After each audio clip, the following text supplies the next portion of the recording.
I think it's a good start. And coach, obviously, the coach starts by blaming himself. That's where he should start at. But there are three things that can happen on this football field, the football team, that can make them better immediately. Number one, protect your quarterback.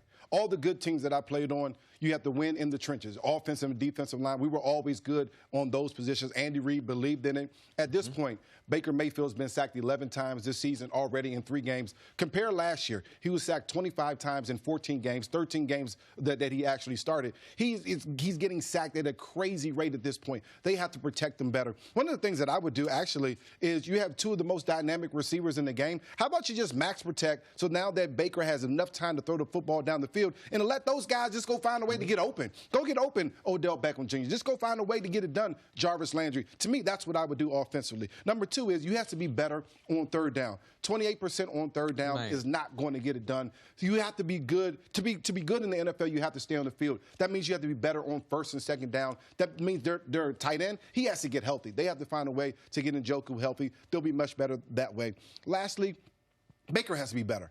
5 interceptions already. He's tied for the second most in the NFL. He has the worst QBR in the league. To me, he just has to be much, much better. Ironically, he's also tied for the 3rd most time to throw the ball in the pocket, 3.03 seconds. So that means he has some time in the pocket when he's there. He has to make better decisions. If you could do some of those things, this team would be better offensively. If they can do all of those things offensively because of the talent that they have some juggernauts there. They could be a great offense. Unfortunately, they've done none of those things this season. That's why they haven't been very good. One of the things Coach Mangini says all the time is you can't blame a slow guy for being slow. You knew he was slow when you drafted him, and then you get upset that he's slow.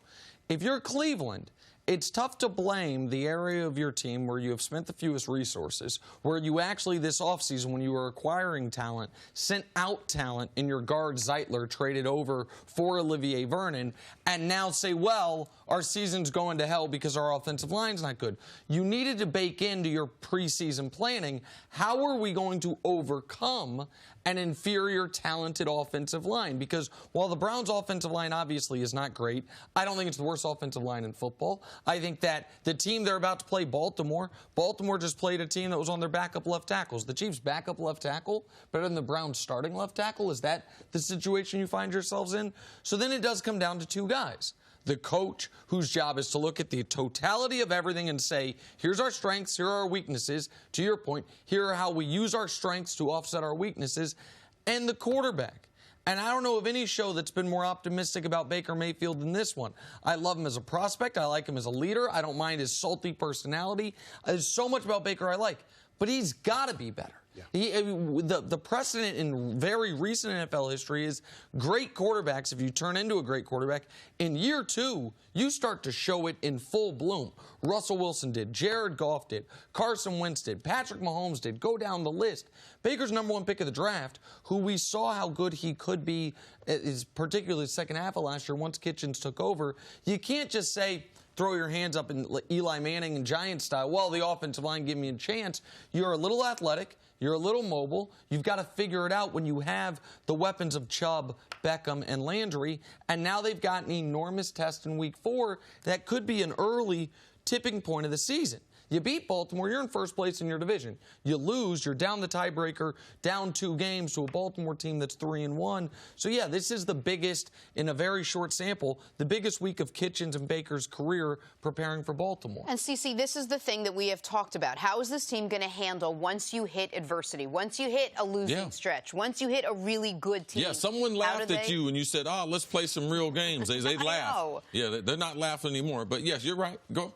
No, so that's what I was going to say. So now this is it. We're in it. We're in that thing that we worried about. And you mentioned the Ravens as a tipping point. It's a tough test for them, and they've had a couple of tough tests. Where do they go from here? What does Freddie Kitchens do to get this team on track? Yeah, Jenna, most people, when they get married, they don't equate the, what am I going to do when we struggle? Because there's going to be some struggle in there. It's the reason why half those marriages end in divorce, because people don't calculate for the struggle. You had talked about that. Yeah, it's the offseason, but, man, what about when they hit that month and they go 2-2 or they go 1-3, which they're facing right now? What do they do? What does the leadership do? What does Baker? Does he change his overall personality? Because it's nice to be brash in the offseason. You don't have no losses on you. But when they start rushing you, you start getting flushed out the pocket. You start seeing ghosts and everything. So I'm like Westbrook. I'm going to believe in a couple things. Let's protect the quarterback. Let's try to clean up the pocket for him, because if that is an issue, it's going to be hard to get the best out of that quarterback. You don't see those quarterbacks in the second year not being protected, not having some type of running game. When they flourish or when those things are around them. So I need to be able to move the pocket a little bit. Dude is 6 foot. We can't expect him to not struggle if the pocket's not clean. Last year, they cleaned it up for him. He probably went into this offseason saying, you know something, next year, I'm going to throw 40 touchdown passes. But every year is a struggle in itself. So I would move the pocket a little more. I need to run the ball on first and second down to be able to get some play action. You want to throw the ball down the field? They don't have a lot of big plays either. It takes time in the pocket to generate those big plays. So I move the pocket. I also do more max protection. I can't go as many 3 and 4 receivers. The reason why, my number 3 receiver, the tight end, he's out. Higgins, the number 3 receiver, he's been inconsistent and been hurt. Antonio Callaway, the number 4 or 5 receiver, he's been suspended. And he is the speediest of them all. So there are some problems as far as how do we go forward with the injuries to the wide receiver. So I block it up. I start running the ball. I make that pocket clean for Baker Mayfield. That's the way I get back to the productivity, Brian, that we saw in his rookie year. One of the things, if I'm Freddie Kitchens, I'm asking my football team, what do you guys want our identity to be? You want to be all talk, or do you want to be a physical, nasty football team? They're in a physical, nasty division. If you want to be physical and nasty, then let's shut our mouths. Let's go out there and get to work. Let's not worry about the audio clips. Let's not worry about the social media. Let's get back to winning football games. And if they can do that, then they have a chance. Freddie Kitchens needs to also show this team an edge. Andy Reid, he's one of the coaches. Everyone says, oh, man, he's a player's coach. Dennis Green, all the years, he's a player's coach. But there used to be some Mondays where they used to come in and they're so disappointed, we can feel their disappointment. And in doing that, that's how you change the culture of a team. It's nice to be buddy-buddy, but, man, that offseason stuff is over with. And I know, and you know, through playing with for these types of coaches, there's got to be an edge to them. There's got to be a little bit of fear from the players, and I don't see that in the early tenure there with Freddie Kitchens and the players there in Cleveland. Thanks for watching. Subscribe here to get the latest from the show. Also, be sure to check out more of the best clips from First Things First, or go watch a few segments from our other shows on FS1.